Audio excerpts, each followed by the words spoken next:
Cursed child. कहते हैं बच्चे भगवान का रूप होते हैं। इनकी आंखों में सिर्फ भोलापन और क्यूरियोसिटी दिखाई देते हैं। लेकिन अगर आपके बच्चे में खुद शैतान का वास हो तो। ये कहानी सूरज और सुरभि की है। 7 साल ट्राई करने के बाद सूरज और सुरभि की विश पूरी हुई थी। सुरभि प्रेग्नेंट थी। सुरभि ने जैसे ही सूरज को एक गुड न्यूज दी, सूरज फूले नहीं समा रहा था और सुरभि के 8 महीने बीत चुके थे। एक रात बहुत तेज तूफान आ रहा था। बादल ऐसे बरस रहे थे कि मानो धरती पर रह रहे लोगों से गुस्सा थे। सड़कों पर जाम लग चुके थे और उसी वक्त सुरभि की हालत अचानक से बेहद खराब हो गई। सुरभि दर्द से चीखने लगी और सूरज ने जैसे तैसे करके उसे हॉस्पिटल पहुंचाया। सूरज बहुत डरा हुआ था। वो बस दुआ कर रहा था कि उसकी वाइफ और उसका बच्चा सही सलामत रहें। सुरभि की डिलीवरी बहुत ही ज्यादा कॉम्प्लिकेटेड थी। करीबन 2 घंटे के प्रोसेस के बाद रात के ठीक 12 बजे सुरभि और सूरज का बच्चा पैदा हुआ। वो बच्चा प्रीमैच्योर था। अक्सर ये कहा जाता है कि बच्चा पैदा होने पर रोता है और उसका रोना ये साइन होता है कि पैदा हुआ बच्चा हेल्दी है। पर सुरभि का बच्चा बिल्कुल नहीं रोया। डॉक्टर्स को लगा कि शायद सुरभि ने एक स्टिल बॉर्न बेबी डिलीवर किया है। डॉक्टर्स बच्चे को बचाने की होप में इमरजेंसी ट्रीटमेंट की तैयारी कर ही रहे थे कि उसी वक्त वो बच्चा खिलखिलाकर हंसने लगा। सब लोग दंग रह गए थे क्योंकि उस डॉक्टर के करियर में ये पहला ऐसा बच्चा था जो पैदा होने के बाद रोया नहीं बल्कि हंस रहा था। डॉक्टर्स ने इसे अनएक्सप्लेनेबल चमत्कार कहा और सुरभि और सूरज 5 दिन के बाद अपने न्यू बॉर्न बेबी के साथ घर आ गए। 7 साल तक वेट करने के बाद सूरज और सुरभि ने अपने बेबी को फाइनली अपने हाथों में पकड़ा था। उनके बच्चे का नाम उन्होंने आरव रखा।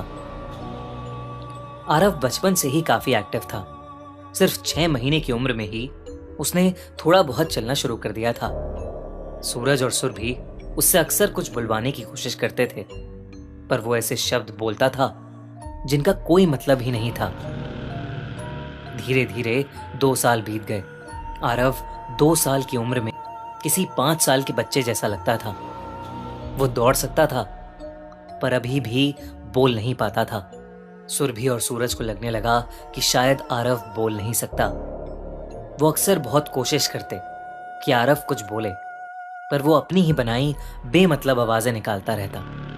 दूसरी तरफ इसके चलते उसका एडमिशन भी नर्सरी में जल्दी से हो गया और वो लिखना और ड्रॉ करना सीखने लगा। आरव को ड्राइंग करना बहुत पसंद था, इसलिए वो हर समय अपने हाथ में क्रेयॉन्स लिए इधर उधर दौड़ता रहता था।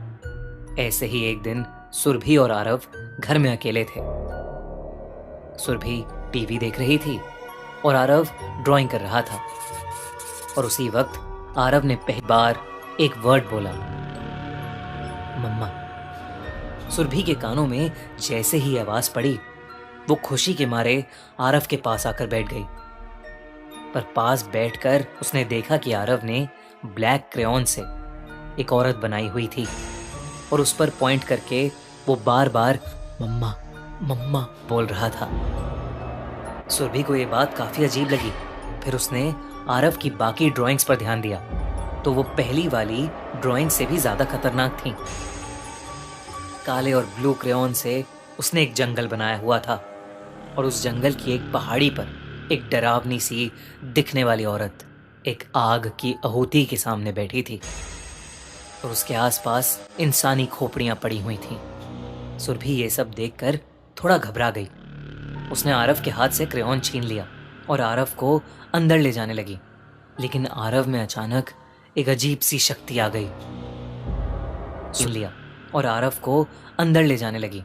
लेकिन आरव में अचानक एक अजीब सी शक्ति आ गई।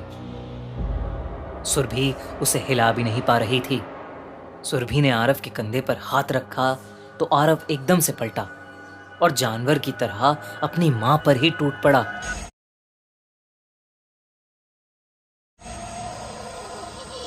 आरव की दोनों आंखें बिल्कुल काली हो चुकी थीं और उसके दांत अजीब से नुकीले हो गए थे। सुरभि चीख चीख कर मदद मांगने लगी और उसी समय घर की बेल बजी। सुरभि भागकर दरवाजे पर गई और सूरज को देखकर डरी सहमी आवाज में हाफती हुई बोली, वो आरव, वो ड्राइंग, वो। अपनी वाइफ को डरा सहमा देखकर सूरज भी थोड़ा घबरा गया और उसने सुरभि को शांत कराया और पूछा, क्या हो गया तुम्हें?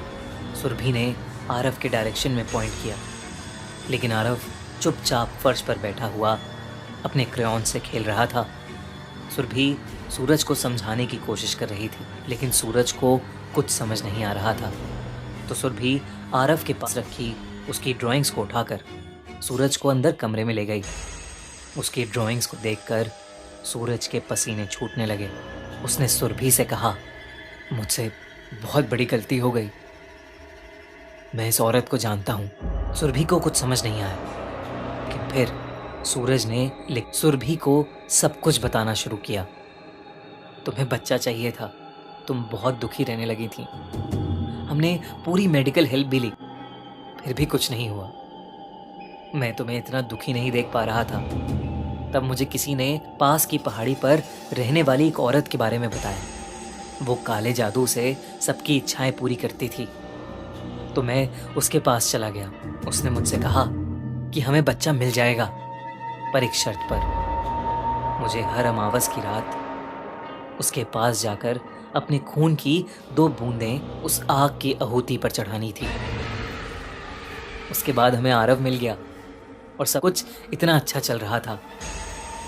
आरव भी अब बड़ा हो गया था, तो मैंने 2 महीने पहले वहां जाना छोड़ दिया।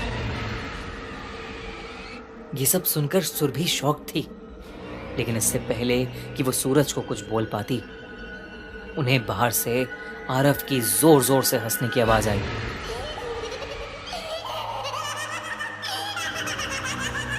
सुरभि और सूरज बाहर की तरफ दौड़े और उन्होंने देखा कि आरव फर्श पर अकेला नहीं, बल्कि उसी ड्राइंग वाली डरावनी औरत की गोद में बैठा है। उस औरत की लाल आंखें, बिखरे काले बाल और नुकीले दांत देखकर ऐसा लग रहा था कि वो औरत कोई डायन हो। सुरभि जैसे ही आरव को उस औरत से लेने आगे बढ़ी, उस औरत के हाथ अचानक लंबे हो गए और उसने उन हाथों से सुरभि को जकड़ लिया। सूरज ये देखकर सहम उठा और उस औरत से गिड़गिड़ाकर माफी मांगने लगा, पर उस डायन ने कोई जवाब नहीं दिया। सुरभि चीखती रही, चिल्लाती रही, मेरा बच्चा, मेरा आरव मुझे दे दो। सूरज का भी रोना छूट गया, लेकिन वो डायन टस से मस नहीं हुई। वहीं छोटा सा आरव ये सब देखकर हंसे जा रहा था। अचानक वो उस औरत की गोद से उठा और अपनी मां सुरभि का कसके गला दबाने लगा। ये देख सूरज जैसे ही आरव को हटाने की कोशिश में आगे बढ़ा, उसे एक जोर का धक्का लगा, जिससे उसका शरीर कमरे की दीवार पर जा लगा और वो जोर से गिर पड़ा। आरव अभी भी सुरभि का गला दबा रहा था। सुरभि ने कुछ ही पलों में अपना दम तोड़ दिया। उस डायन ने आरव को उठाया और वहां से अचानक ही गायब हो गई। सूरज चोटिल हाथ में वहीं पड़ा रहा और कुछ नहीं कर पाया। उसने उस रात अपनी पत्नी और अपना बेटा आरव दोनों ही हमेशा हमेशा के लिए खो दिए। उसने आरव और उस डायन को बहुत ढूंढा, लेकिन वो कहीं नहीं मिले। एक छोटे से काले जादू ने सूरज से उसका सब कुछ छीन लिया और उसने अपने आप को कसूरवार मानकर खुदकुशी कर ली।